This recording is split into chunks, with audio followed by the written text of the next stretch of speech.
Amén. Bueno, tenemos que reconocer que el Señor nos tuvo misericordia hoy, ¿no creen, iglesia? Está un poco más nubladito, no tan acalorado, pero aún así, hoy tenemos que esforzarnos, iglesia, en escuchar la palabra de Dios, porque tenemos un ambiente que quizá todavía juega a nuestro en contra, ¿no? Ya de por sí nuestra carne no quiere recibir Biblia y el clima no ayuda. ¿Qué podemos hacer, iglesia, ante eso? Bueno, ganar esta batalla, el poder concentrarnos en su palabra. Voy a tratar de ser lo más puntual, lo más preciso posible para irnos rápido, ¿ok? Pero lo importante es que hoy recibas la poderosa palabra de Dios. ¿Cuántos confían que la palabra tiene el poder de nuestro Dios para actuar en nuestra alma? Yo creo eso, hermanos. Su palabra dice que es medicina, así que de medicinas yo sé, hermano. Así que hoy te vamos a dar una de esas medicinas buenas que te van a levantar mucho más que cualquier medicamento. Amén. Vamos entonces a entrar en materia. Segundo de Samuel, capítulo 21. Estamos estudiando verso a verso este precioso capítulo. Segundo de Samuel, capítulo 21, que habla de una serie de conflictos, una serie de problemáticas. David no veía lo duro, sino lo tupido. Hace muchos capítulos vemos a David pasando por diferentes situaciones difíciles, desde su declive ahí con Betsabé, la muerte de su bebé, la muerte entre sus hijos.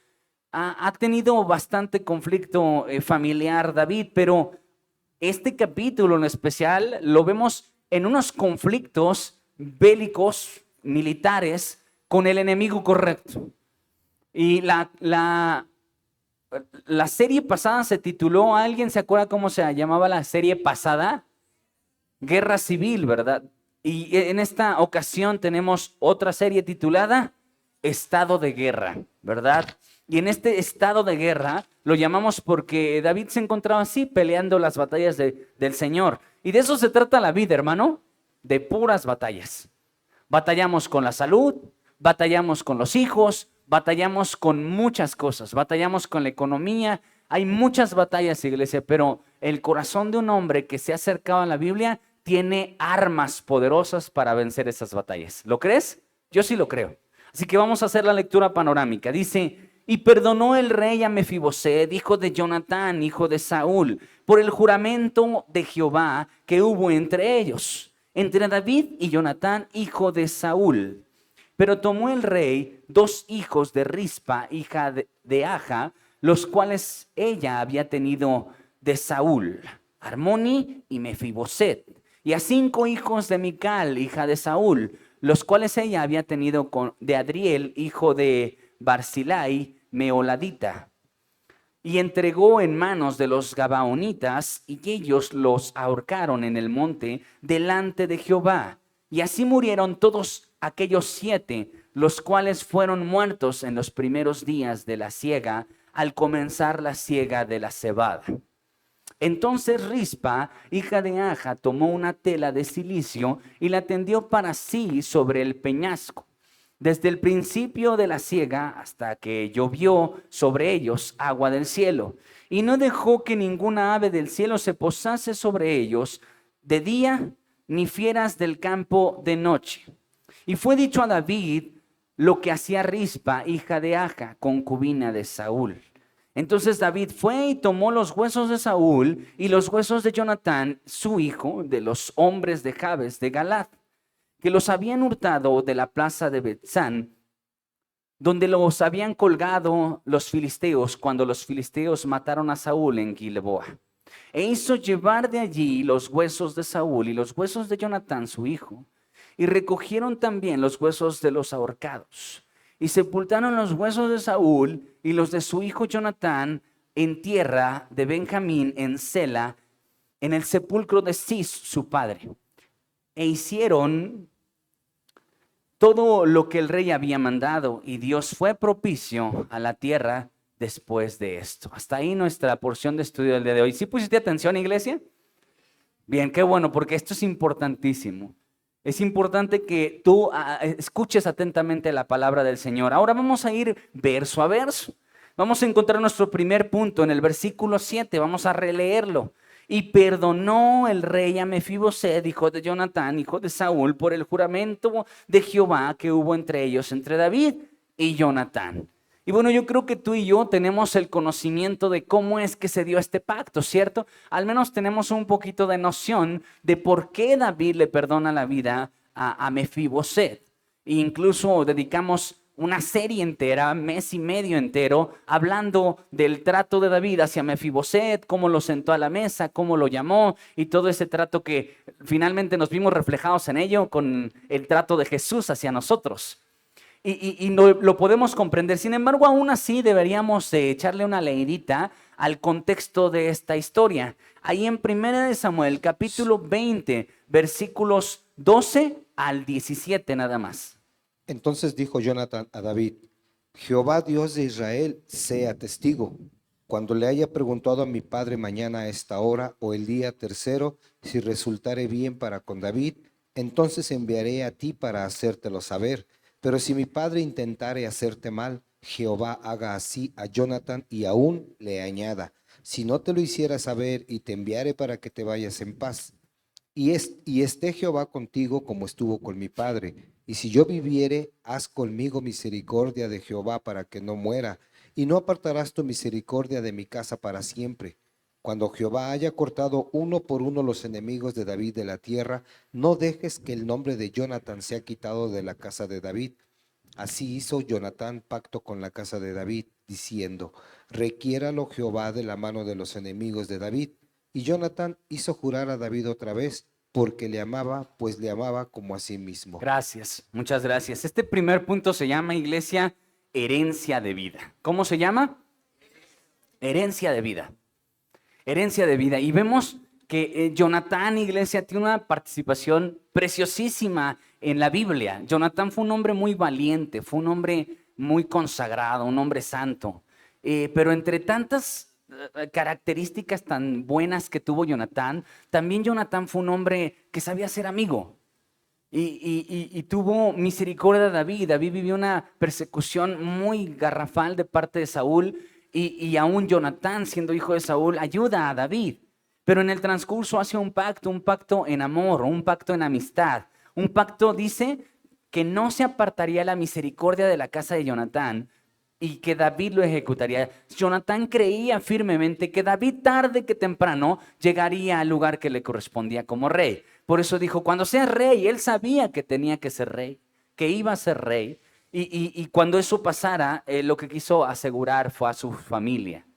Fíjate, muchos de nuestros actos, iglesia, tal vez no van a encontrar un beneficio para nosotros instantáneamente. Pero te digo algo, estás sembrando para tus generaciones. A lo mejor tú digas, es que yo he hecho esto y esto y aquello, pero no lo veo en mí. ¿Sabes, iglesia? La Biblia dice, no te canses de hacer el bien, porque a su tiempo vas a recoger ese fruto. A su tiempo, iglesia. Si no lo recoges tú, lo recogerán tus hijos, pero cree, Dios es un Dios generacional.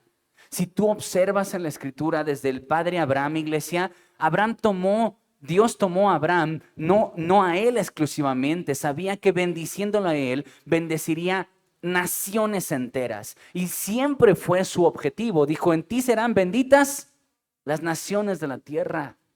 Porque él toma a una persona para bendecir a muchos más. Ese es tu caso, hermano. Ese es mi caso, ese es el tuyo. Que Dios te tomó a ti. Tú estás aquí porque representas miles y millones de personas.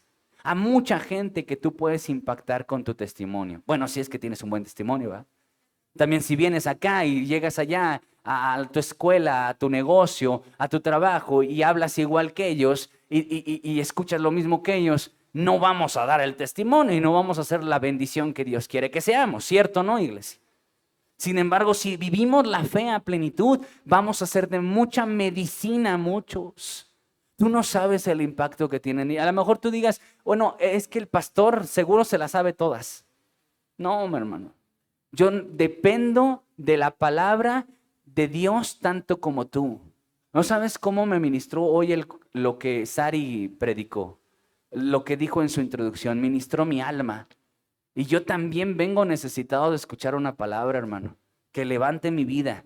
Iglesia, necesitamos muchos que estemos compartiendo a Jesucristo allá afuera para que sean benditas las naciones de la tierra. Así como Jonatán en ese momento aseguró la vida de sus hijos. Imagínate, iglesia, por ese pacto que tuvo con el rey, sus hijos lo disfrutaron.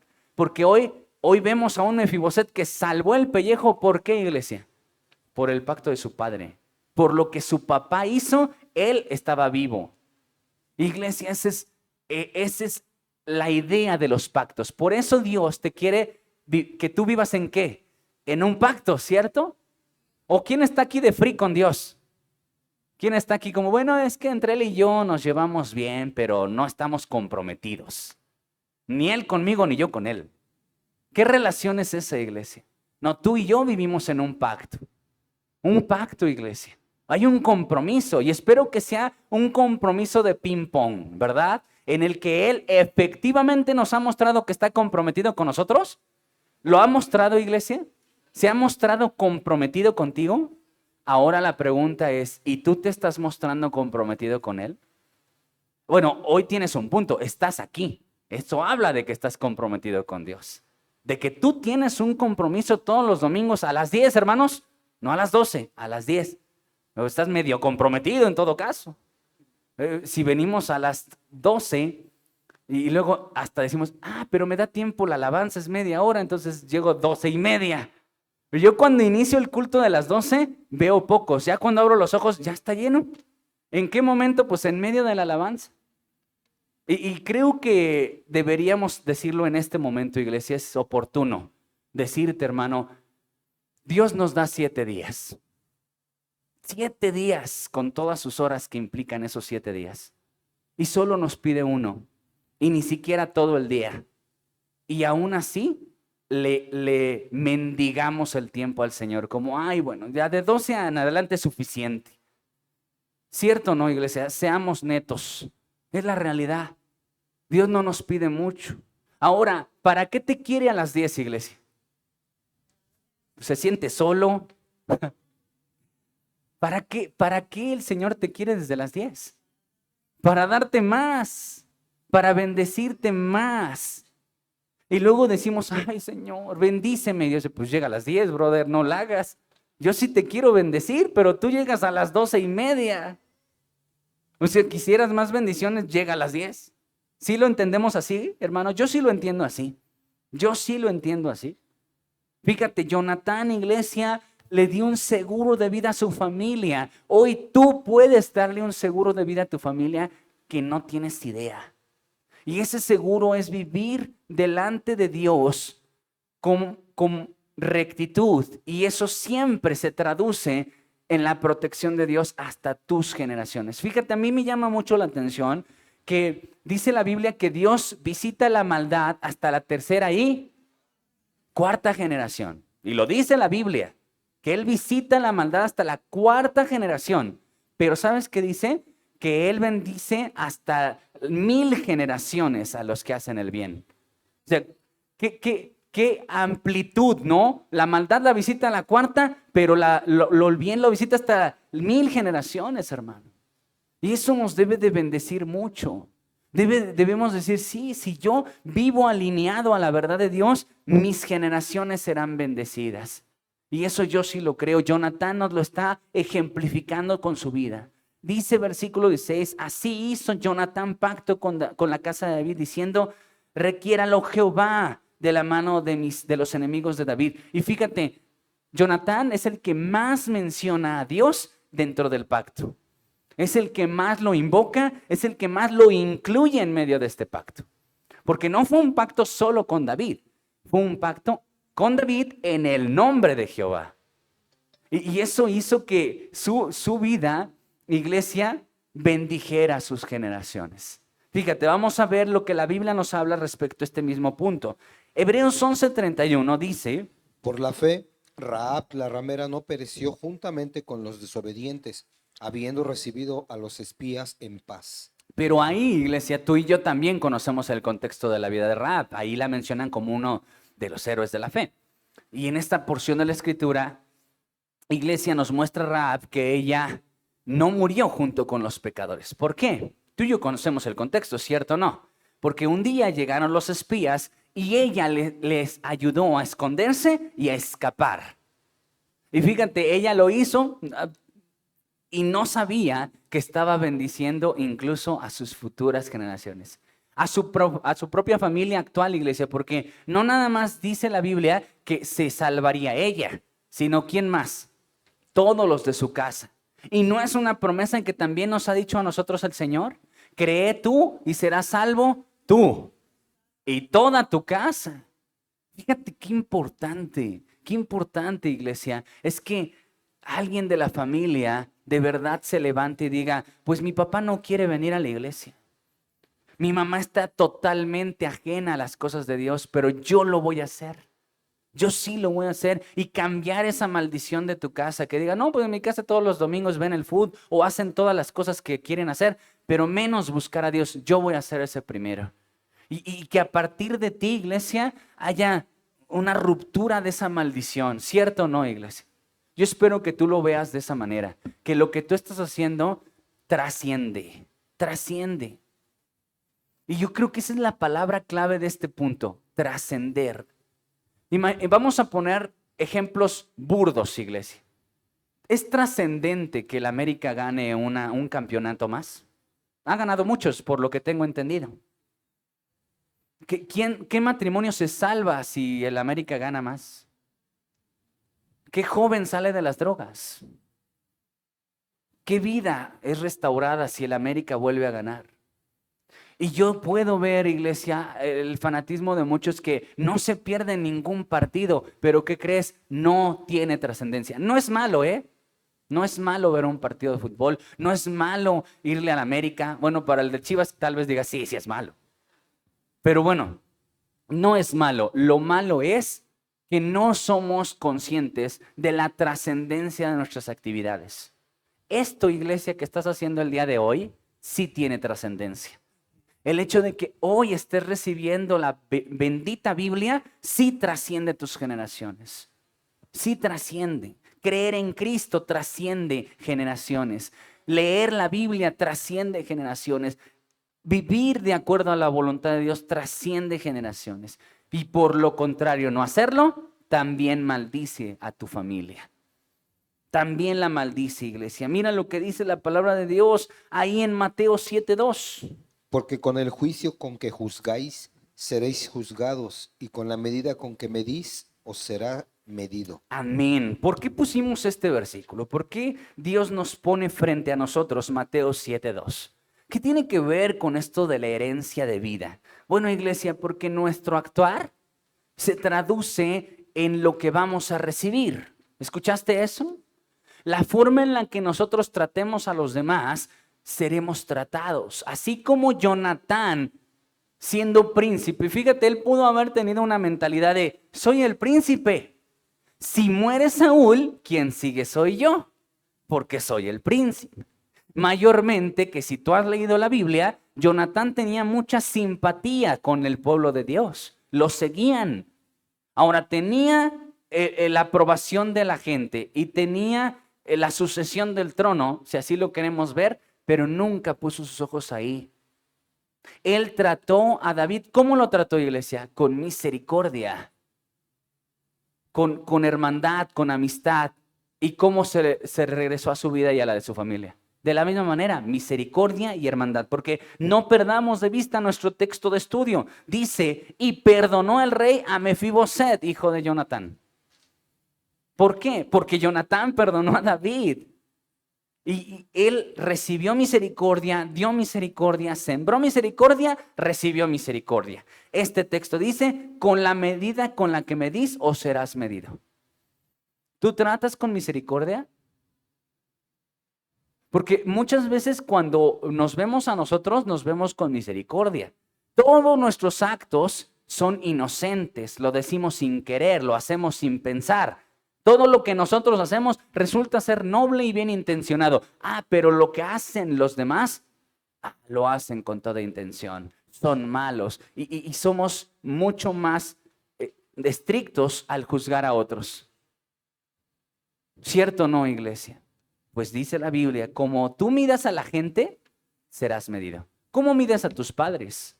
¿Cómo mides a tus líderes? ¿Cómo mides a la gente? Pues de esa manera, si eres estricto al medir, tú serás medido de esa manera, iglesia. ¿Sí lo entendemos así juntos? Que si tú eres severo con alguien y eres puntilloso con alguien y eres estricto con el actuar de alguien, también te serán contigo. Porque es un principio que Dios nos está enseñando en esta mañana, en esta tarde. Mateo 6, 12 al 15, fíjate lo que dice la Biblia. Y perdonaos nuestras deudas, como también nosotros perdonamos a nuestros deudores. Y no nos metas en tentación, mas líbranos del mal. Porque tuyo es el reino y el poder y la gloria por todos los siglos. Amén. Porque si perdonáis a los hombres sus ofensas, os perdonará también a vosotros vuestro Padre Celestial. Mas si no perdonáis a los hombres sus ofensas, tampoco vuestro Padre os perdonará vuestras ofensas. Gracias. Y este texto que muy popular dice, perdona nuestras deudas como nosotros perdonamos a nuestros deudores. Si tú quieres el perdón de Dios, iglesia, Dios te va a dar el perdón, pero como a medida que tú perdonas. Aquí lo dice, perdónanos como yo perdono, pues, si lo personalizamos. Si tú no perdonas, iglesia, Él tampoco te perdona. Porque es algo que hemos comentado en otras ocasiones. No romanticemos el perdón de Dios. Porque decimos, Dios todo lo perdona, Dios sí es bueno. Yo no perdono a mi ex esposo, yo no perdono a mis primas, pero Dios sí perdona todo. Bueno, pues la Biblia claramente dice, si tú no perdonas, yo tampoco te perdono. Y lo dice la Biblia, o hay alguien aquí que pueda decir que no. Ahí lo dice. Porque somos románticos y queremos solamente el bien para nosotros, pero claro está ahí que tenemos que perdonar. Dice, como nosotros perdonamos a nuestros deudores. Y adelante dice, porque si perdonáis a los hombres sus ofensas, os perdonará también vuestro Padre. Mas si no perdonáis, ¿qué dice? Tampoco vuestro Padre os perdonará. Qué interesante sobre esto del perdón, iglesia. A veces creemos que vivimos en el perdón de Dios. Pero yo quisiera que hoy fuéramos conscientes y lo más espirituales posible con este versículo. ¿Tú perdonaste? ¿Tú ya perdonaste, iglesia? O si eres honesto, traes atravesado a alguien por ahí. Todavía hay alguien que cuando lo ves se te revuelve el estómago, retrinas los dientes. Todavía hay alguien que dices, oye, mira, lo perdono, pero que esté lejos de mí. Lo perdono, pero cuando hay un lo perdono, pero no es perdón. Porque el perdón no está condicionado. Y cuando hay un pero en medio es que está condicionado. Lo perdono, pero lejos. Lo perdono, pero no le hablo. Por ejemplo, ¿existirá el perdón, pero no le hablo? O sea, Dios dice, te perdono, pero ya no te voy a hablar. No me perdona, porque hay una consecuencia. ¿Cierto o no, iglesia? O te perdono, pero me alejo de ti. Pero qué bueno que Dios no es como nosotros, iglesia. Gloria al Señor que no es como nosotros. Porque si fuera, ¿cuántas le has hecho tú? ¿Cuántas le he hecho yo para que el Señor nos aplicara? Te perdono, pero ya no te quiero ver. A mí sí ya me lo hubiera aplicado varias veces. Pero no es así. El perdón es perdón, iglesia. Es un perdón total o no es perdón. Así que es momento de que te permitas al Espíritu Santo que Él redarguya tu espíritu, tu alma, tu mente. Y recuerda, si hay alguien que yo no he perdonado, me está maldiciendo, porque si yo no perdono, el Padre tampoco me perdona y está ahí en la Escritura. Está en la Biblia impreso de esa manera. Románticamente Dios perdona todo, aunque yo no perdone, pero eso es romanticismo, porque no es así. Amén, iglesia. Mira lo que también nos añade, en verdad, Mateo 18, 21 al 35. Entonces se le acercó Pedro y le dijo, Señor, ¿cuántas veces perdonaré a mi hermano que peque contra mí? ¿Hasta 7? Jesús le dijo, no te digo hasta 7, sino aún hasta 70 veces 7, los dos deudores. Por lo cual el reino de los cielos es semejante a un rey que quiso hacer cuentas con sus siervos, y comenzando a hacer cuentas, le fue presentado uno que le debía 10,000 talentos. A este Como no pudo pagar, ordenó su señor venderle y a su mujer e hijos y todo lo que tenía para que se le pagase la deuda. Entonces aquel siervo, postrado, le suplicaba diciendo: Señor, ten paciencia conmigo y yo te lo pagaré todo. El señor de aquel siervo, movido a misericordia, le soltó y le perdonó la deuda. Pero saliendo aquel siervo, halló a uno de sus consiervos que le debía 100 denarios, y haciendo de él, le ahogaba diciendo: Págame lo que me debes. Entonces su consiervo, postrándose a sus pies, le rogaba diciendo: Ten paciencia conmigo y yo te lo pagaré todo. Mas él no quiso, sino fue y le echó en la cárcel hasta que pagase la deuda. Viendo sus consiervos lo que pasaba, se entristecieron mucho y fueron y refirieron a su señor todo lo que había pasado. Entonces, llamándole su señor, le dijo: Siervo malvado, toda aquella deuda te perdoné porque me rogaste. ¿No debías tú también tener misericordia de tu consiervo, como yo tuve misericordia de ti? Entonces su señor, enojado, le entregó a los verdugos hasta que pagase todo lo que debía. Así también mi Padre Celestial hará con vosotros si no perdonáis de todo corazón cada uno a su hermano sus ofensas. Híjole, hermanos, de aquí no nos podemos salir muy fácil. Dios no dejó ninguna laguna legal como para que digamos, espera, pero aquí, ¿no? Sencillamente está perfectamente diseñada la enseñanza para que seamos libres en el corazón. Esta hermosa parábola de nuestro Señor Jesucristo te habla como con peras y manzanas sobre el perdón. Y pone en ejemplo a dos deudores. Uno debía 10,000 y vamos a traducirlo como a pesos, 10,000 pesos. Diría dólares, pero el dólar ya está bajando, entonces ya no está muy fácil ese ejemplo. 10,000 pesos. Y el otro le debía 100 pesos. 100. ¿Qué comparación, verdad? De 10,000 pesos a 100 pesos. Y dice la Biblia que movido a misericordia, el origen de tu perdón es la misericordia del rey, ¿cierto o no? Y ahí lo dice, movido a misericordia, el rey le perdonó la deuda de 10,000 pesos y lo dejó libre. Y dicho sea de paso, recordarás que el rey había dicho que vendieran a él y a sus familias. Pero aún así se libró de eso y fue perdonado. Pero dice que saliendo se encontró al que le debía los 100 pesos y lo empezó a agitar y lo metió a la cárcel por 100 pesos. Y entonces los siervos vieron esto, lo comunican al rey, iglesia, y el rey lo manda a llamar. Y tú escuchaste el desenlace de esta parábola, pero me impresiona el versículo 35, dice: así también hará nuestro Padre Celestial. Así es como esto va a ocurrir en nuestras vidas. Hará con vosotros si no perdonáis. ¿Qué iglesia? De todo corazón. De todo corazón. Porque a veces nosotros perdonamos de labios, de boca, pero no de corazón. Perdonamos con los dientes, con la lengua, con los labios, pero no hay perdón genuino con el corazón. No está dentro de tu corazón el perdón hacia esa persona.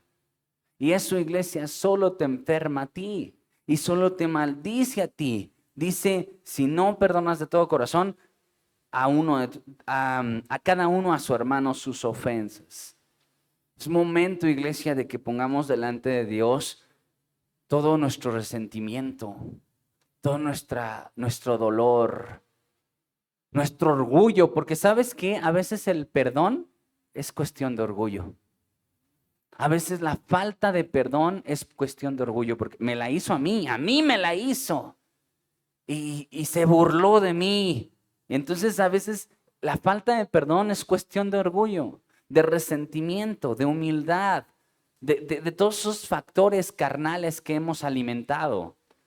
Porque efectivamente la consecuencia de la falta de perdón es alimentar nuestra carne. El orgullo es carne. La soberbia es carne, porque mucha gente dice, a mí no, yo no voy a perdonar. ¿Cómo yo voy a perdonarle su ofensa? Es orgullo, porque Cristo perdonó ofensas peores siendo Dios. Tú que eres nada delante del Señor y te subes en un tabique a sentirte mucho. Entonces a veces es porque hemos alimentado carnalidades nuestra falta de perdón. ¿Lo entendemos así, iglesia? Vamos al punto número 2. Versículos 8 y 9, vamos a releerlos. Dice: pero tomó el rey a 2 hijos de Rispa, hija de Aja, los cuales ella había tenido con Saúl, Armón y Mefiboset, y a 5 hijos de Mical, hija de Saúl, los cuales ella había tenido con Adriel, hijo de Barzillai, meolatita. Y los entregó en manos de los gabaonitas, y los ahorcaron en el monte delante de Jehová, y así murieron juntos aquellos 7, los cuales fueron muertos en los primeros días de la siega, al comenzar la siega de la cebada. Y si por un lado tenemos a un Jonatán que les dejó un seguro de vida a sus generaciones, una herencia de vida, por el otro lado tenemos a un Saúl que les dejó una herencia de muerte. Y precisamente así se llama nuestro segundo punto: herencia de muerte. ¿Por qué herencia de muerte? Porque ya de por sí luego nuestros papás no nos dejan, bueno, ni tierra en las uñas. Antes como que era más, se acostumbraba más, ¿no? Recibir. Ahora ya es muy poco, ya casi nadie hereda. Ya pocos son los que heredan. Y fíjate, una de las cualidades de un padre es buscar herencia para sus hijos. Es como una cualidad correcta del Padre Celestial, ¿eh? El Padre siempre buscó herencia para nosotros, sus hijos. Y te das cuenta, todos los padres, los patriarcas del Antiguo Testamento, buscaron la herencia para sus hijos, dejarles algo. Eso es una cualidad de un padre correcto, hermano. Ojalá y lo podamos tener muy en mente. ¿Qué les voy a heredar a mis hijos? Y tú puedes decir: no, sí le eché ganas, les voy a dejar un terrenillo por ahí. Tú sabes que no necesariamente estamos hablando de una herencia material. Pero hay unas herencias que estamos aprendiendo que son más poderosas y trascendentales, que bendicen a tus generaciones. Bueno, dicho esto, vamos a desmenuzar este versículo. Dice que entonces, por petición de los gabaonitas, piden a 7 hijos de la familia de Saúl. David perdona a Jonatán, a Mefiboset, que era el más próximo, uno de los que debería haber estado entre estos 7, pero toma a 2 hijos de Mical. No, 7 hijos de Mical, ¿verdad? Y 2 hijos de la concubina de Saúl. Pero qué triste, ¿no? O sea, pobre Mical siempre le fue re mal. O sea, yo creo que ha de haber dicho: ¿en qué momento se atravesó David en mi vida, no? Ya cuando primero la agarran de trofeo, el papá la regala a David por trofeo de ganarle a Goliat. Luego, esta mujer encuentra el amor verdadero en uno, pero se la quita a David solo por orgullo. Ya que tuvo verdadero amor y tuvo hijos, se los quita para matarlos. No, esta pobre Mical. Un día deberíamos profundizar en su vida, porque valdría la pena. Pero bueno, vamos viendo que entonces le quita a Mical 5, a la otra 2, finalmente todos hijos descendientes de Saúl. Y vemos su herencia de muerte, porque ellos, sin deberla ni temerla, tuvieron que pagar por los hechos de su padre. Porque su padre extinguió a los gabaonitas que tenían pacto con Israel, que ya lo estudiamos la semana pasada. Dios permitió respetar el pacto que Josué hizo con los gabaonitas, pero Saúl no lo respetó. ¿Por qué? No conocía la historia de Israel, y la ignorancia siempre nos va a exponer a hechos que después nos van a terminar maldiciendo a nosotros y a nuestras generaciones. Eso ocurrió con Saúl. ¿Tú crees que si Saúl hubiera sabido, iglesia, que tenían pacto con Jehová, los hubiera matado? Quizá no, pero su ignorancia lo expuso a esos hechos. Mata a la generación de los gabaonitas, la mayoría, y los gabaonitas por eso, porque tenían un gran dolor, claman a Jehová, y Jehová les responde a través de David. Y es un hecho, iglesia, porque Dios, cuando termina la venganza, cuando mueren los 7 hijos de Saúl, la tierra fue bendecida. Si tú lo escuchaste conmigo. Por eso concluimos que efectivamente Israel estaba en maldición. ¿Por qué? Si tú y yo recordamos, nuestro estudio de esta serie comienza con 3 años de sequía. 3 años. La tierra estaba maldita. ¿Qué estamos viviendo ahorita, iglesia? Por cierto, ¿nos está yendo bien con el agua, iglesia? ¿Con las lluvias? ¿Qué necesitamos? Lo mismo, iglesia, acercarnos a Dios, pedir perdón, decirle a Dios: ¿qué está mal? ¿Por qué está maldita la tierra? ¿Que necesitamos de tu santa intervención? Porque a veces, iglesia, pasan crisis en nuestra vida, pero solo rogamos, ay Dios, manda lluvia. Ay Dios, que haya economía. Ay Dios, pero solo que queremos quitarlo de encima, pero no queremos reconocer lo que hay abajo de ese problema. Si Dios permitió una sequía en los tiempos de David, fue para que David se levantara, lo buscara y encontrara la raíz del problema. No le dijo el Señor, ¿por qué nos está pasando esto, Señor? Y el Señor le contesta, es por la maldad de Saúl con los gabaonitas. Cuando supo el problema, David se aplicó y se puso a resolver el conflicto. No se puso a danzar para que lloviera, iglesia. No se puso a bombardear las nubes para que saliera agua. ¿Qué hizo? No, ni podía. No existía esa tecnología. Si hubiera estado Samuel García de allá, en esos tiempos les llovía, hermanos. Ven que es bueno para eso. Y ahora vemos entonces a David que su actuar fue buscar a Dios, ya que Dios le da el origen del problema, los gabaonitas, va y resuelve el conflicto. Una vez resuelto, les cae lluvia. Hay una fórmula ahí. ¿Y tú y yo podríamos hacer lo mismo, iglesia? ¿Tú y yo podríamos sanar nuestra tierra? Sí se puede. Sí se puede. Y en lugar de estar culpando a medio gobierno, y en lugar de andar culpando a medio mundo, hasta Coca-Cola, de que no hay agua, debemos reconocer que no hay agua porque hemos ofendido a Dios. Debemos reconocer que hay algo más atrás que Coca-Cola o que otras razones para que no haya agua. Y si clama a su pueblo, dice, si se humilla, Él sana la tierra. Pero no clamamos. Mejor nos unimos a memes de no hay agua por esto, no hay agua por aquello. No hay agua porque está maldita la tierra. No hay agua porque no llueve. ¿Y quién es el que manda la lluvia? Dios. Y en lugar de humillarnos y decirle, Señor, sí, en algo te ofendimos seguramente. En lugar de eso, hermano, ¿qué estamos haciendo? Fíjate, a mí me encanta el ejemplo de David. Creo que vemos a un David que se está levantando después de tanta caída y fracaso y desatino. Vemos a un David que hace lo correcto. Pero bueno, vamos a hablar de la herencia de muerte de Saúl.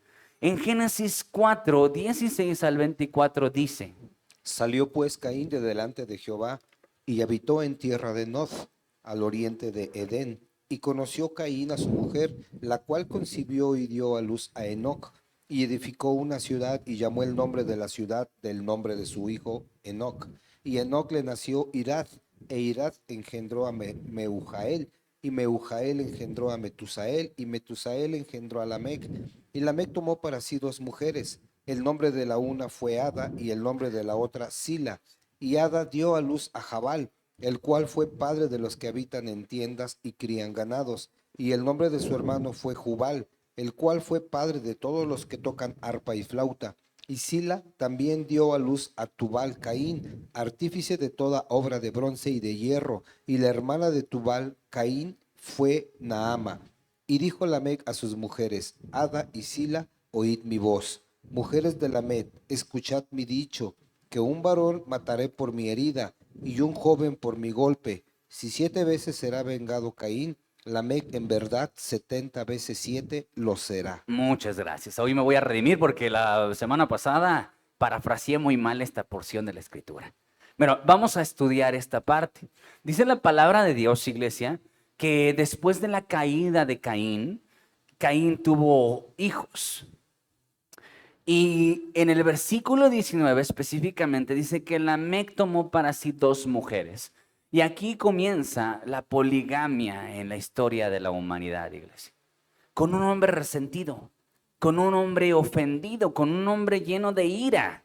Cuando tú ves la pequeña participación de Lamec en la escritura, tú escuchas un hombre lleno de ira, de rencor, de resentimiento, de orgullo. Y fíjate nada más, dice la Biblia que aparte de ser el primer polígamo, dice la palabra de Dios que Lamec dijo a gran voz a sus mujeres, Ada y Sila, oí mi voz, mujeres de Lamec, escuchad mi dicho, que un varón mataré por mi herida. Un varón mataré por una, o sea, él iba a matar por una herida. O sea, iba a ser peor lo que iba a hacer él que lo que le hubieran hecho. Y un joven por mi golpe. Si 7 veces será vengado Caín, Lamec en verdad 70 veces lo será. Pero aquí tú ves un diálogo cargado de orgullo, un diálogo cargado de resentimiento y de todo error. ¿Por qué, iglesia? Porque dice, será vengado Caín. ¿Vengado de qué? Caín, ¿de qué tenía que ser vengado? Si él fue el que mató, pero ahora resulta que es el ofendido. Y es como la historia de las personas que les gusta victimizarse, que hacen, pero terminan siendo víctimas. ¿Has tenido relación con esas personas? Que son las que hacen, pero quién sabe cómo encuentran caudal, pero terminan siendo las víctimas, los más ofendidos, las personas más heridas.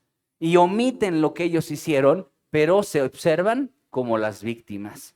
Y encima de esto Lamec dice, 70 veces será vengado Lamec. Un hombre lleno de orgullo. ¿Por qué su vida valdría 70 hombres, iglesia? Eso es orgullo. Orgullo. Y vemos a un hombre, iglesia, que está resentido con la vida misma. Pero fíjate, todo comienza con un Caín. Su papá era Caín, un Caín asesino, y ahora volteas y ves a un Lamec, polígamo, orgulloso, soberbio, iracundo, violento. Fíjate cómo se deformó de un asesino a lo que representaba ahora Lamec.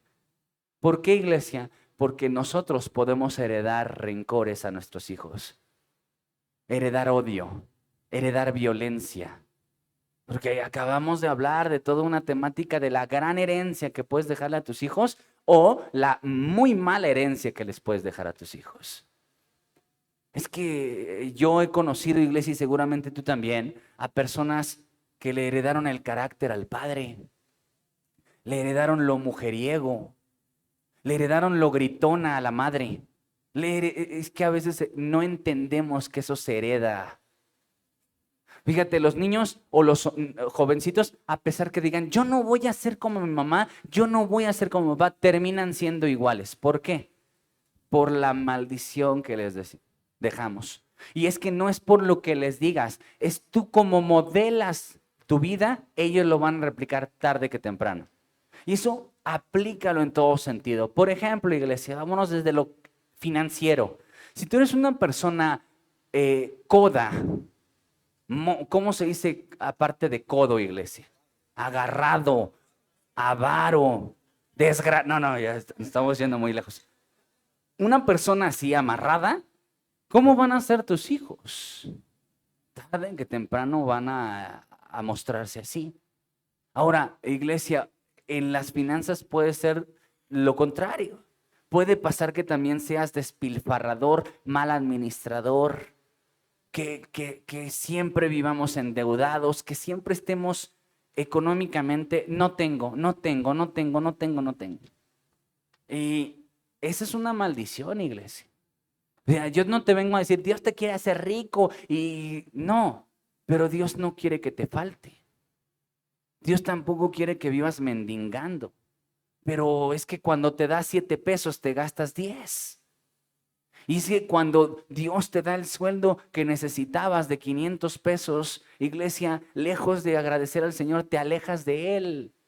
O cuando empieza a aumentar tu sueldo y ganas bien, gastas más. Y no sabemos, iglesia, administrarnos. Entonces, siempre vivimos en maldición.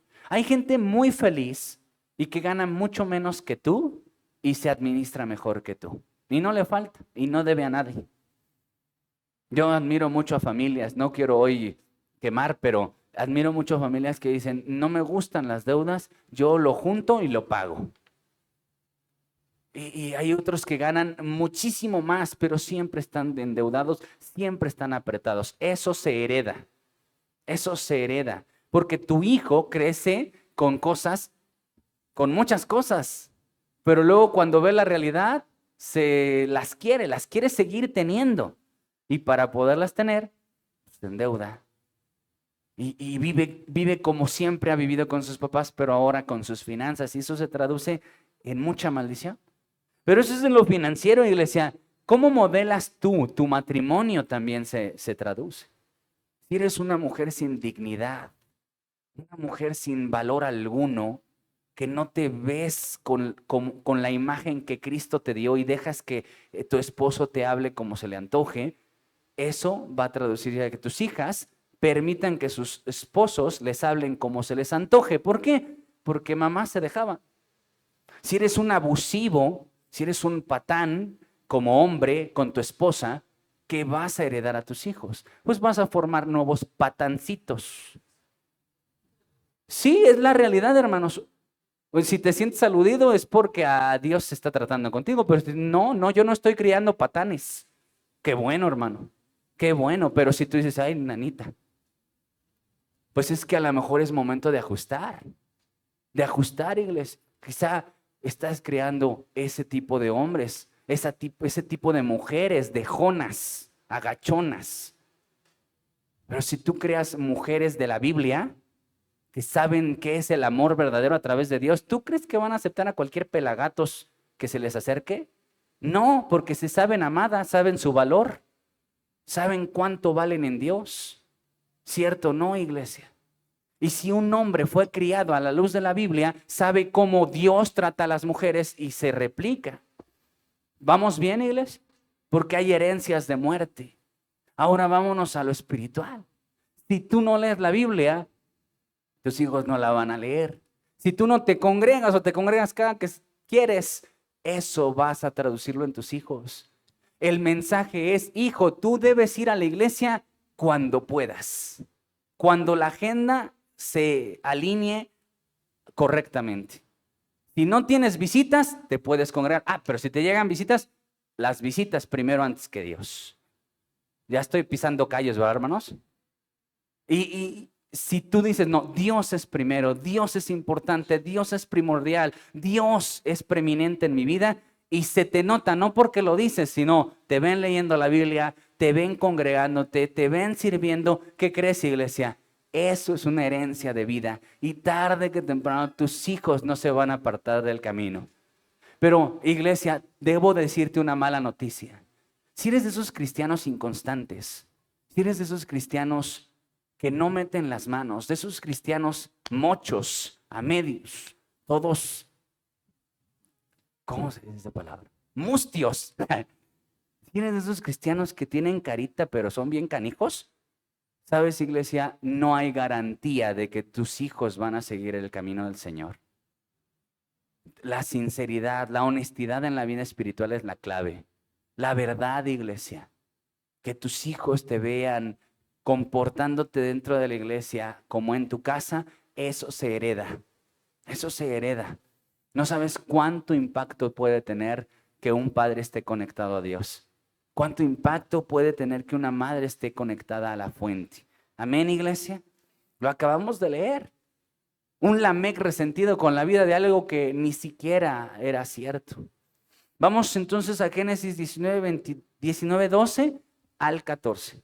Y dijeron los varones a Lot: ¿tienes aquí alguno más? Yernos y tus hijos y tus hijas y todo lo que tienes en la ciudad, sácalo de este lugar, porque vamos a destruir este lugar, por cuanto el clamor contra ellos ha subido de punto delante de Jehová. Por tanto, Jehová nos ha enviado para destruirlo. Entonces salió Lot y habló a sus yernos, los que habían de tomar sus hijas, y les dijo: levantaos, salid de este lugar, porque Jehová va a destruir esta ciudad. Mas pareció a sus yernos como que se burlaba. Gracias. Y en este texto, iglesia, dice que Lot fue salvo, ¿verdad? Ahí de una situación importante. Pero necesitamos conocer el contexto. Lot, iglesia, ¿por qué llegó Lot a Sodoma y Gomorra? ¿Por qué llegó a vivir ahí? La Biblia dice que en Judas, que Lot se abrumaba, porque esa es la palabra que utiliza, se abrumaba con la nefanda vida de los sodomitas. Él no participaba, él se erizaba con todo lo que ocurría dentro de Sodoma y vivía en su mayor tiempo a las puertas de Sodoma. No sé si sacaba su sillita, no sé qué hacían, pero él no estaba durante el día en Sodoma porque no participaba de lo que ellos hacían. Pero su familia sí vivía dentro. Él sí se apartaba, pero su familia no se apartaba. Y dice la palabra de Dios que Lot llegó ahí porque los pastores de Abraham riñeron con sus pastores, se pelearon por el terreno y entonces Abraham le dijo, escoge la tierra. Si tú te vas a la derecha, yo me voy a la izquierda, si tú a la izquierda, yo a la derecha. Escoge tú. Y le da a escoger y él vio los valles y dijo, no, estos están buenísimos. Y escogió por lo que vio, esto está bueno, me voy para allá. Y se fue cada vez alejando hasta llegar a Sodoma y vivió allá. Sus decisiones, iglesia, sus malas decisiones, basadas en lo que veía, lo llevaron hasta Sodoma y Gomorra. Y ahí, iglesia, no solamente vivió esta escena de acción, también vivió una tragedia, porque fue en Sodoma y Gomorra que perdió a su esposa. Dice la palabra de Dios que todavía el Señor le dijo, salva a tu familia, porque lo hemos dicho y sobre todo en esta serie lo hemos dicho, que si tú crees serás salvo tú y toda tu casa. Dios estaba dispuesto a salvar su casa. Salva a todos los que tienen, aún a tus yernos. Fue y habló con sus yernos, pero sus yernos, ¿qué hicieron con el mensaje?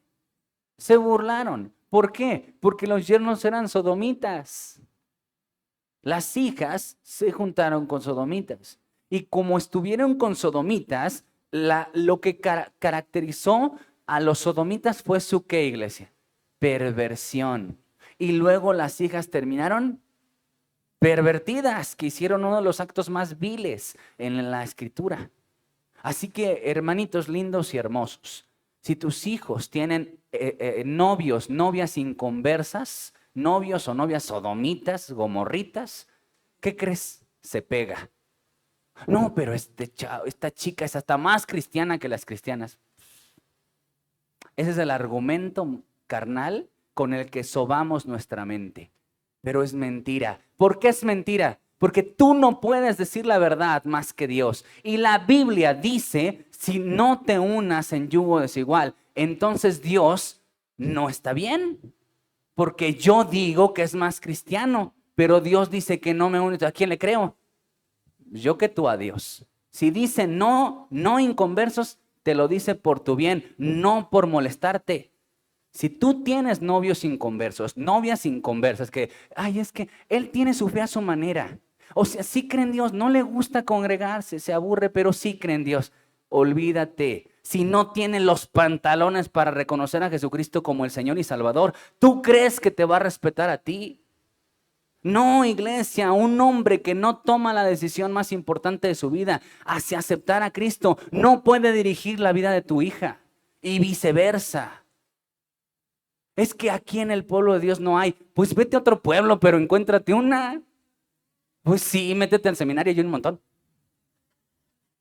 Sí, yo aquí promoviendo entre ustedes y ustedes buscando otros lugares. Sí, iglesia. O sea, tú, nada más te falta imaginación.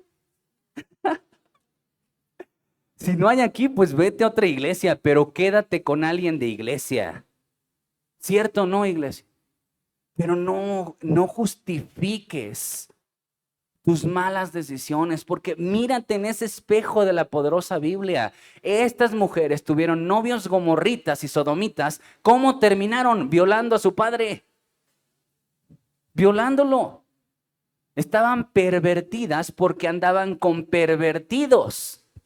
Entonces, amada iglesia, si tú andas con chicos, con chicas que no temen a Dios y no tienen ni siquiera la mínima intención de encontrarse con Dios, no les interesa, no es la persona para ti. Tú mereces a un hijo de Dios. Tú necesitas a una hija de Dios, porque Dios te ama, quiere lo mejor para ti. Amén. Ahora que si por decisión, como Lot, tomas tu rumbo solo porque tiene buen ver, o sea que decimos, está de buenos bigotes. Pues así le fue a Lot. Dijo, está muy bien ese camino. Porque la Biblia dice en Proverbios, hay camino que al hombre le parece bueno, pero su fin es la muerte. Ahora traduce camino por gente.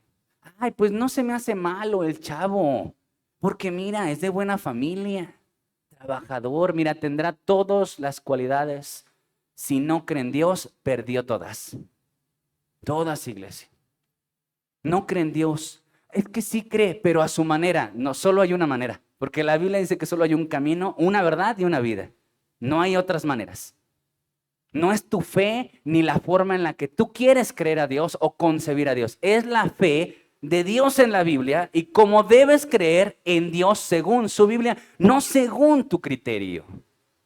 Porque es fácil seguir a un Dios a tu manera cuando, ay, es que este Dios en el que yo creo no me obliga a ir a la iglesia.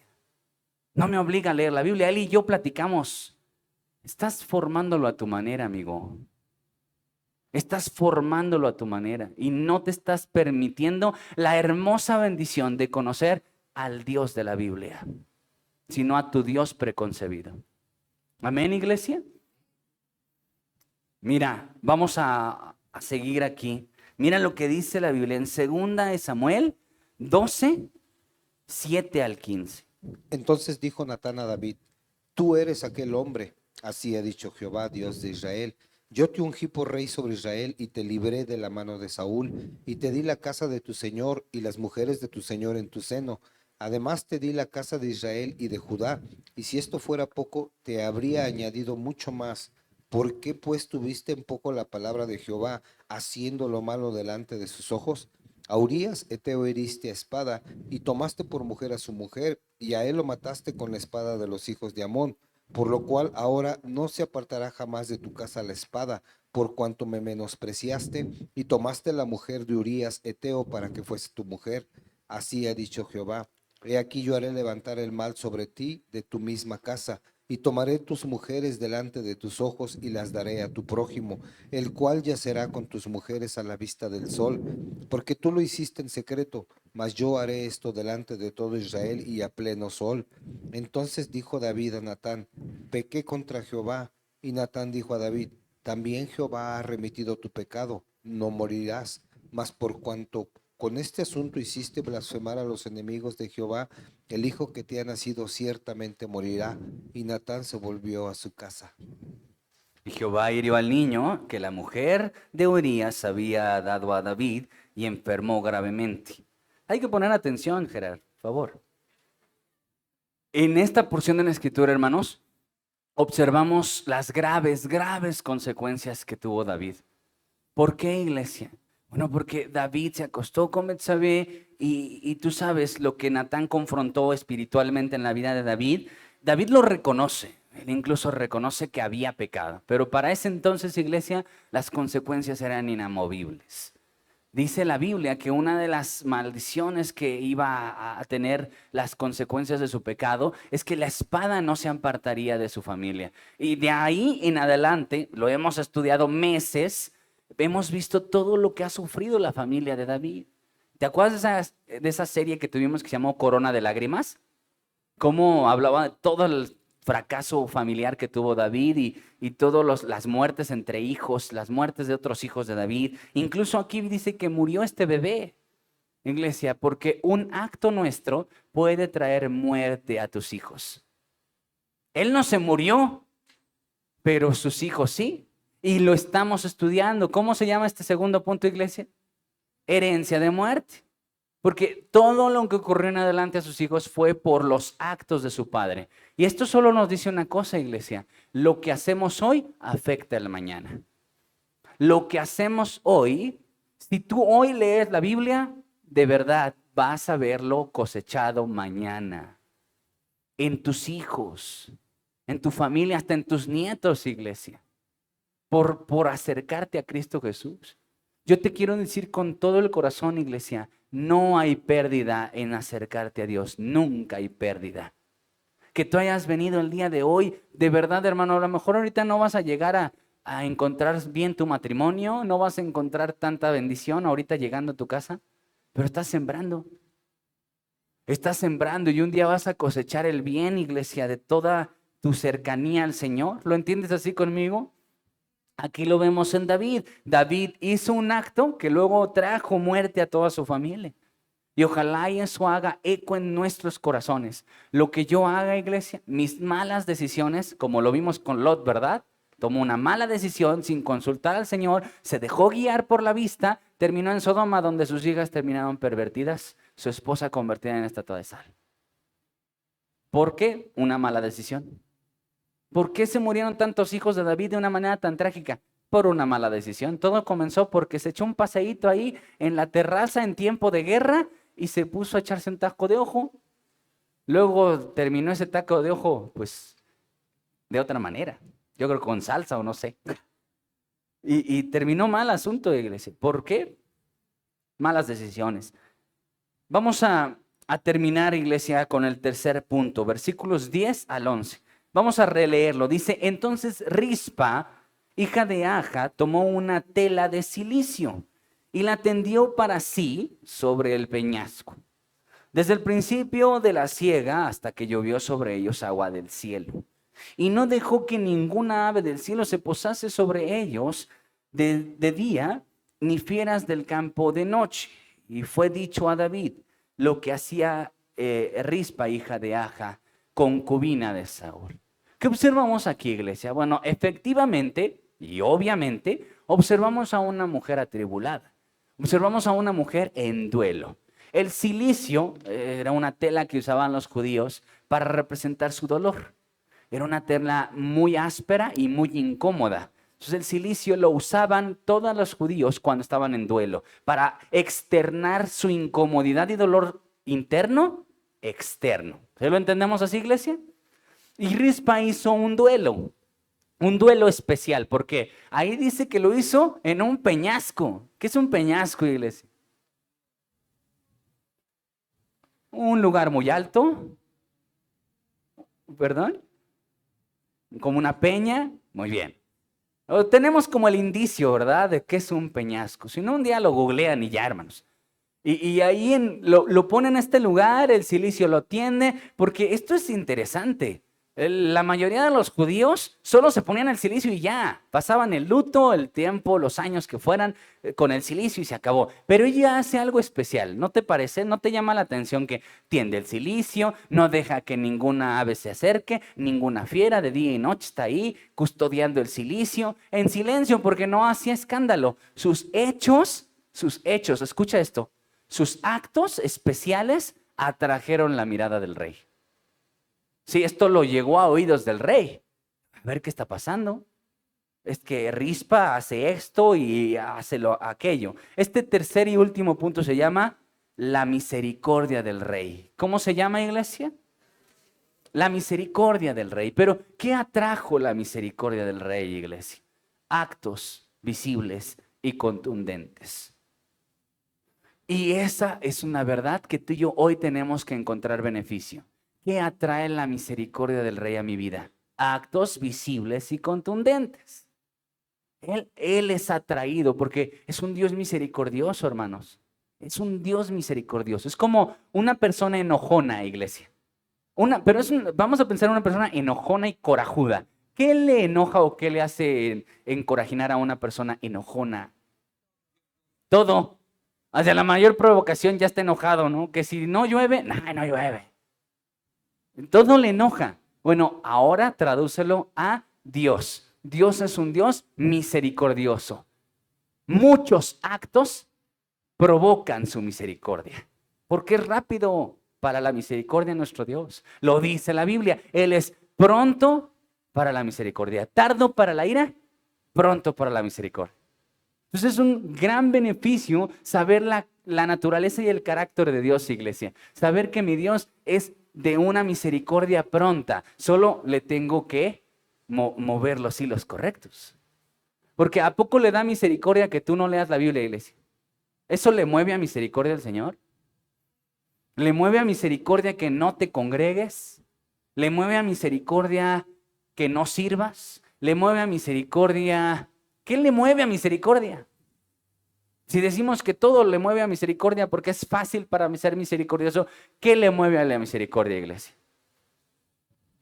Vamos a escuchar algunas opiniones. ¿Un enfermo? ¿La situación de un enfermo? Sí. El corazón contrito y humillado, la oración, el ayuno, la lectura de la Biblia, la comunión, la congregación, el servir. Bueno, hay muchas formas de mover a misericordia al Señor. Solo hay que saber detectar qué no le mueve a misericordia y qué sí. ¿Qué sí le mueve a misericordia al Señor? Y Él es pronto para la misericordia, amén. Mira lo que dice Segunda de Reyes 4, 18 al 28.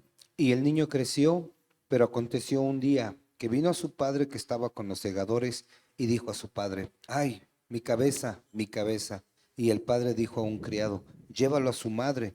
Y habiéndole él tomado y traído a su madre, estuvo sentado en sus rodillas hasta el mediodía y murió. Ella entonces subió y lo puso sobre la cama del varón de Dios, y cerrando la puerta se salió. Llamando luego a su marido le dijo: Te ruego que envíes conmigo a alguno de los criados y una de las asnas, para que yo vaya corriendo al varón de Dios y regrese.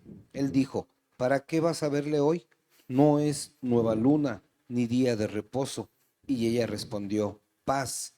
Después hizo enalbardar el asna y dijo al criado: Guía y anda, y no me hagas detener en el camino, sino cuando yo te dijere.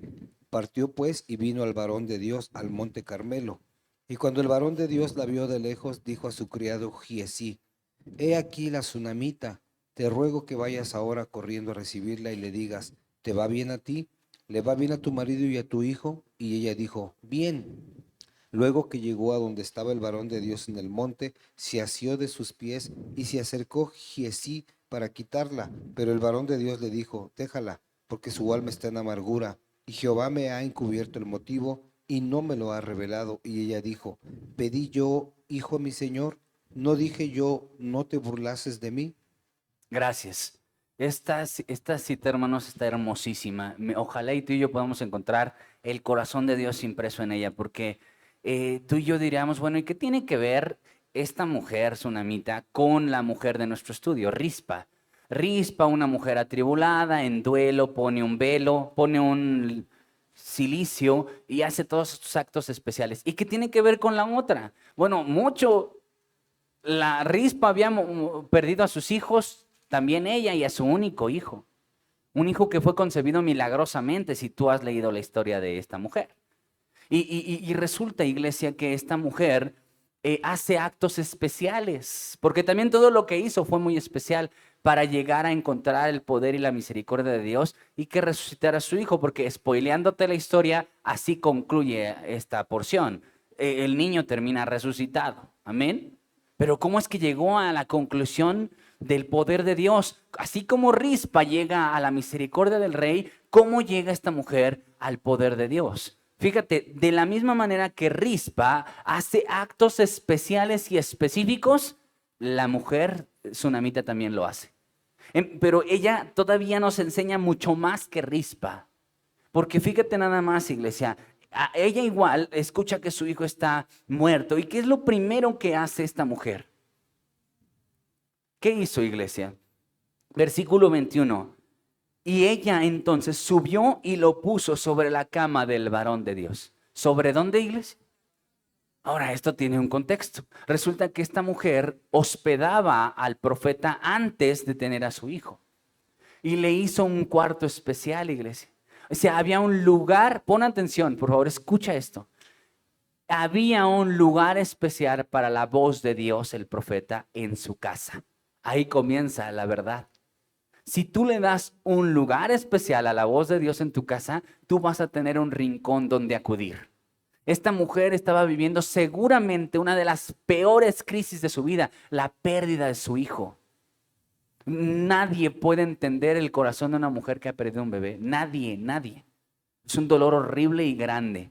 Pero qué bendecidos somos al tener un lugar donde acudir. Esta mujer fue corriendo a ese lugar. ¿Por qué fue corriendo a ese lugar? Porque ella tenía ese lugar.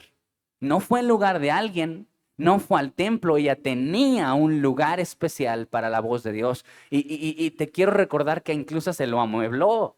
Le dijo: quiero que hagas el cuartito donde se quede el profeta, con una mesita, con una camita. Se lo arregló, era un lugar especial para la voz de Dios, el profeta.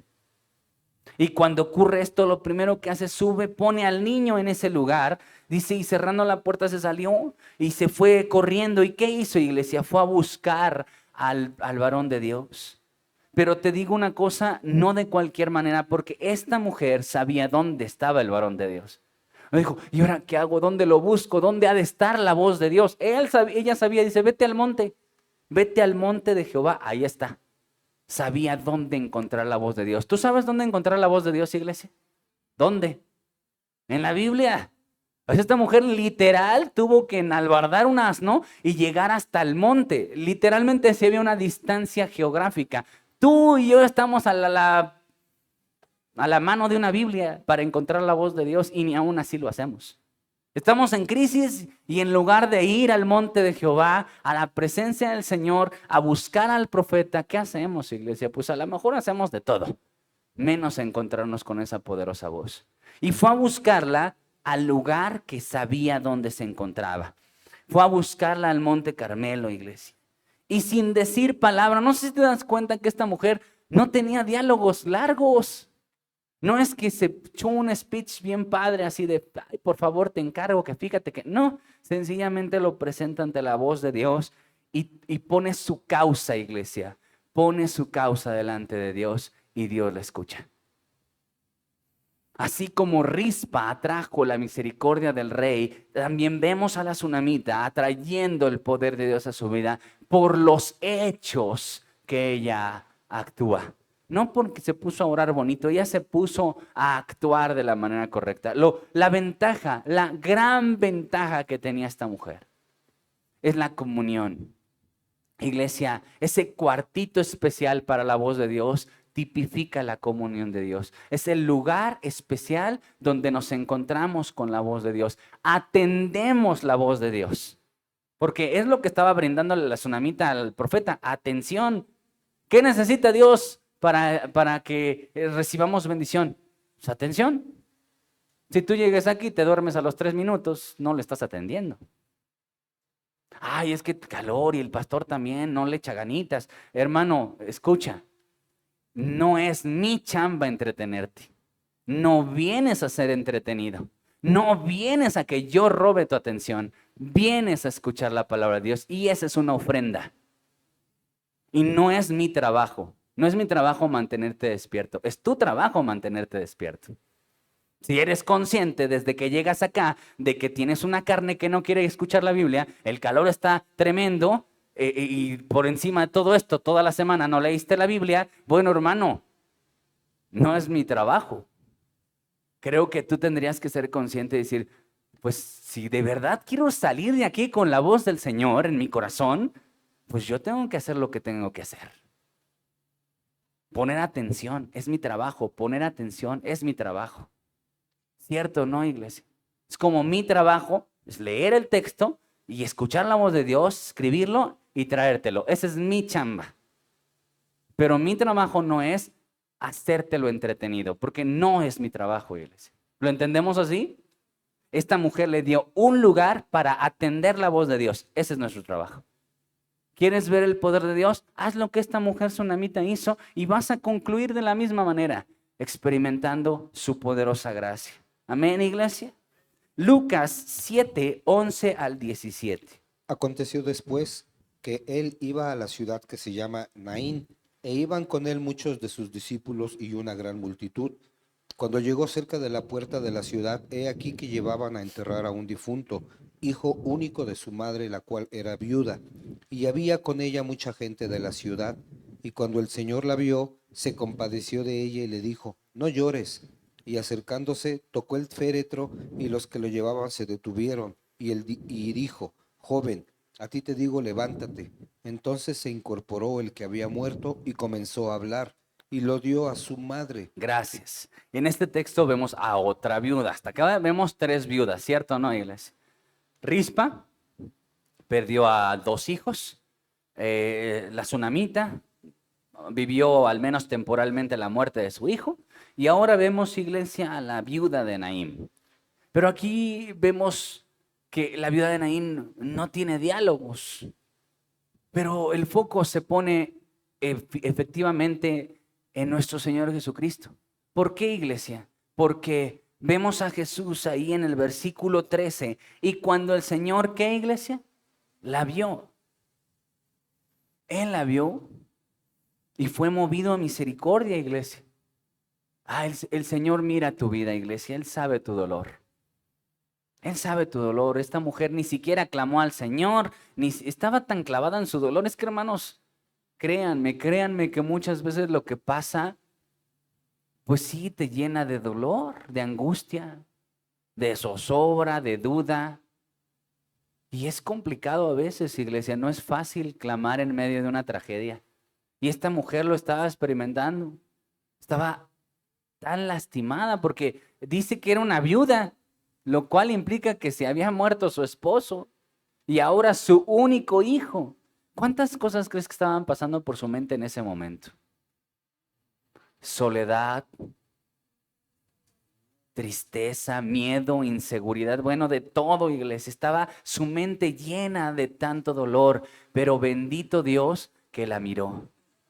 Y te quiero decir algo, iglesia. Dios conoce tu dolor. Dios sabe lo que sientes. Dios te ve y no dice, pues árale, qué bueno que le pasó. Él no se goza en nuestro dolor. Él se conmueve y se llena de misericordia por nuestras vidas, iglesia. Pero ahora es importante recibir la misericordia de Dios, porque es un hecho que Dios es un Dios de misericordia, que le mueve nuestro dolor y que se mueve a misericordia. Pero ¿cómo la recibo, iglesia? Dios quiere darme misericordia, pero a veces yo no me dejo que esa misericordia llegue a mi vida. ¿Por qué? Porque me clavo más en el dolor. Mi mirada está tan en el dolor que olvido aceptarle la mano de ayuda al Señor. Entonces a veces también no estamos viviendo la misericordia de Dios porque no la estamos aceptando. Amén, iglesia. Entonces tenemos que aprender a recibir la misericordia de Dios, como esta mujer, que su conclusión fue hermosa. Le resucitó a su hijo. Y no hay un diálogo de la mujer de Naín, ni uno. No un gracias, no un qué bueno, nada. Creo que su situación hablaba mucho de ella y evidentemente pues que le resucitaron a su hijo seguramente trajo una gran felicidad. Dios está interesado en tu felicidad. Dios quiere y promueve tu felicidad. Solo hay que aceptarlo. Amén. Juan 19:26. Estamos terminando este sermón, iglesia. Pon atención, estamos terminando. Cuando vio Jesús a su madre y al discípulo a quien él amaba, que estaba presente, dijo a su madre, mujer, he ahí tu hijo. Gracias. Como pueblo cristiano a veces tratamos de omitir mucho la vida de María por la sobreexposición que nuestro país le da. Entonces a veces sentimos que entre menos hablamos, menos porras le echamos. Pero escuche, iglesia, definitivamente la vida de María también nos muestra mucho. María fue la madre de Jesús. Y Jesús siempre la vio así y la respetó como una madre, ¿cierto o no, iglesia? Nosotros tenemos el conocimiento pleno de que María fue instrumento de Dios para que Jesucristo, preexistente, llegara a la tierra. Pero eso no significa que no haya sido la madre de Jesús hombre, no de Dios, no es la madre de Dios. Y esta mujer fungió como su madre y ojalá y podamos humanizar este personaje, porque ya en México sobre todo y España se han encargado de divinizar la figura de María. Pero nosotros no vamos a invisibilizarla, la vamos a humanizar. Era una humano que en su momento cambió los pañales de Jesús. ¿Lo entiendes así, iglesia? Le cambió los pañales, le hizo sus papillas, lo bañaba, todo lo que una mamá hace. Se preocupaba por él, estaba con él. Pero iglesia, esto es importante que sepas, también Jesús se preocupaba por su mamá. Fue un hombre que, dice la Biblia, siendo Dios, el dueño, creador y señor del universo, se sujetó a una mujer. ¿Escuchaste? A su mamá se sujetó, se alineó a su mamá y la respetaba y la amaba. Hasta el final, iglesia, en el momento de su crucifixión, y esta es una de las 7 palabras que siempre mencionamos en nuestro culto, ¿verdad, iglesia? Esta palabra de ahí a tu madre. ¿Por qué, iglesia? ¿Por qué hace eso Jesús? Bueno, yo lo aprendí de George, que hace 2 años le tocó esta palabra. Porque Jesús se preocupó por su mamá y dejó en manos de un discípulo la vida de su mamá. Y como lo dijo Rubén, que te tocó este año esta palabra, no en cualquiera, iglesia, Imagínate que se lo hubiera encargado a Judas. Ahí está tu hijo. No, pues pobre, no hubiera quedado muy bien parado nuestro Señor Jesucristo. O se lo hubiera entregado al Tomás o al iracundo de Pedro, ¿no? Pero se la dio al discípulo amado, a Juan, iglesia. Ahí a tu hijo, hijo, a tu madre, y se encargó de que su mamá también no quedara desprotegida, porque para ese entonces, iglesia, María ya era viuda, ya había muerto José. Tenía otros hijos, sí, pero Jesús estaba hablando de sí, él. Él sabía que su tiempo en la tierra había terminado y que se iba a ir, pero se quedaba su mamá y no la dejó desprovista, iglesia. Se la encargó a un hombre, no a cualquiera, al discípulo amado. ¿Lo entendemos así juntos, iglesia? ¿Por qué? Estando Jesús en la cruz, tuvo la mirada de misericordia por su mamá. Estamos terminando. Mira lo que dice el Señor respecto a las viudas, porque hasta ahorita hemos observado a 4 viudas.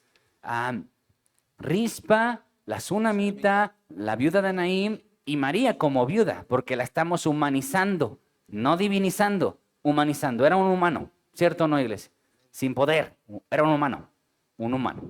Mira lo que dice Éxodo 22, 22 al 24. A ninguna viuda ni huérfano afligiréis, porque si tú llegas a afligirles y ellos clamaren a mí, ciertamente oiré yo su clamor, y mi furor se encenderá y os mataré a espada, y vuestras mujeres serán viudas y huérfanos vuestros hijos. Estoy terminando, hermanos. Escuchen esto, estamos terminando. Este y otro versículo y terminamos. Mira lo que dice la palabra del Señor. Sí, he tomado un solo versículo de los muchísimos que hay sobre la protección que Dios siempre indica a su pueblo sobre las viudas y los huérfanos. Tú lo vas a ver en toda la Escritura, la preocupación de Dios por las viudas y los huérfanos.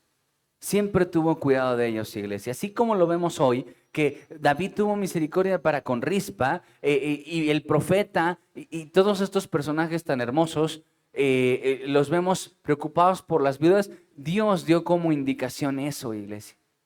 Que tuviéramos cuidado de ellas. Incluso dice, a ninguna viuda ni huérfano afligiréis. Y Él está de parte de ellas, dice, porque si tú llegares a afligirlos y ellos clamaren a mí, ciertamente oiré su clamor. Dios, iglesia, cuida de del huérfano y de la viuda. Último versículo, Isaías 1:17. Aprended a hacer el bien, buscad el juicio, restituid al agraviado, haced justicia al huérfano, amparad a la viuda. Amparada la viuda, siempre en sus ordenanzas deja esa cláusula el Señor de cuidado a las viudas. La misericordia de Dios es mucha, hermanos. Dios es grande en misericordia, grande en misericordia. Y tú y yo tenemos que aprender a experimentarla, pero también a aplicarla a otros, como es el caso de nuestra serie, como la misericordia de Jonatán lo llevó a salvar la vida de David y luego David la vida de los hijos de Jonatán. ¿Qué te parece si nos ponemos en pie? Vamos a orar.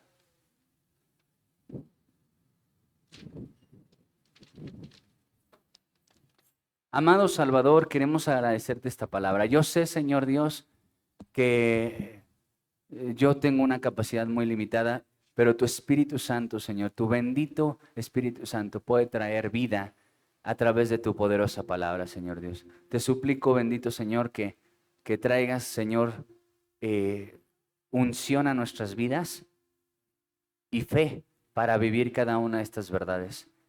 Una herencia de vida para mis hijos, que yo no herede muerte, Señor Dios, que yo atraiga la mirada del Rey, como lo hizo la Sunamita. Gracias, Padre, por esta poderosa enseñanza. Te doy gracias en el nombre de Jesús. Amén y amén.